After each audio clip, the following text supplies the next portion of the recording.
Baby corn బంగాళదుంప curry కోసం మీరు ఈ వీడియో చూడండి. చాలా టేస్టీగా ఉంటుంది.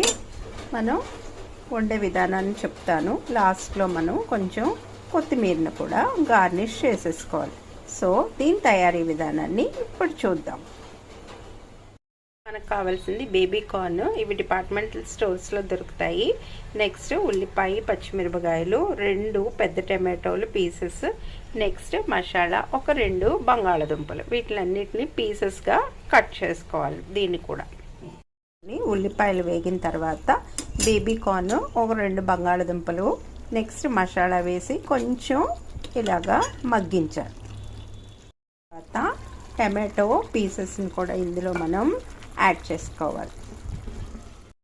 ఇందులో కొంచెం ఉప్పు, నెక్స్ట్ కొంచెం కారం వేసేసి మనం బాగా కలిపేయాలి. ఓకే, ఇప్పుడు దీనిలో కొంచెం వాటర్ వేయాలి. ఓకే, మూత పెట్టేసుకొని విజిల్ పెట్టేసి ఒక 3 to 4 విజిల్స్ రావాలి.